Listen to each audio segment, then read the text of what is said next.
Uber is unveiling a company-wide effort this morning to raise awareness of sexual assault. It is revamping how it handles customer complaints. Uber has faced multiple allegations of criminal behavior by its drivers. A reported culture of harassment inside the company led to the resignation of its founder, Travis Kalanick, as CEO. Uber says the new initiative will make it easier for riders to share their stories. Adriana Diaz is inside Uber's largest call center in Phoenix, Arizona. Adriana, good morning. Good morning. We're the first TV news organization allowed into Uber's call center, which operates 24 hours a day. If a rider or driver reports a serious issue on the Uber app, it ends up here, and one of these employees will call to follow up. Now the company wants to do more. It's adding new sensitivity training to improve those calls with victims. I pushed him off me. He came at me again and did the same thing, shoved his tongue in my mouth. Last summer, a nighttime ride turned into a nightmare when 43-year-old Chris Bricks said her Uber driver attacked her. She reported it, and an Uber rep called her within hours. It almost seems like a little bit dismissive. I never even found out if the driver was still on the road.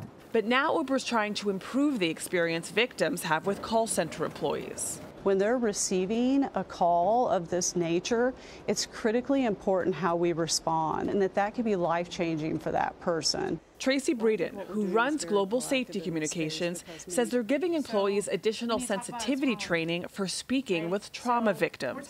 Say thank you for sharing this with us. Thank you for sharing that information with me. We witnessed a call take place with a driver who said she was inappropriately touched by a rider. So your training has taught you to approach these people how? To approach them from an outsider stance to where people feel like they can have trust in the person that they're talking to. But some riders, like Bricks, say the company needs to go even further, adding an in-app panic button, cameras in cars, and fingerprint-based background checks for drivers. The company doesn't have plans to make those changes, but today they are sending out information on sexual assault prevention to riders and drivers through their app.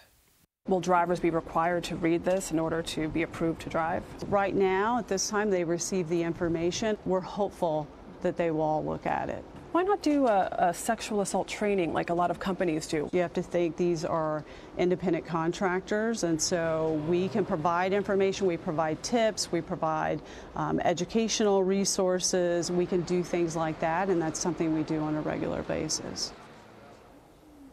People filing complaints still have to be the ones to follow up with Uber if they want to know how their case was resolved. Now, if you use the Uber app, chances are today you'll receive a message from a company with a link to information from sexual assault awareness groups.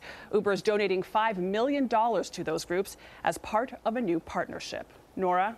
All right, Adriana, thank you. I'm glad to see that they're being proactive on this. Me too.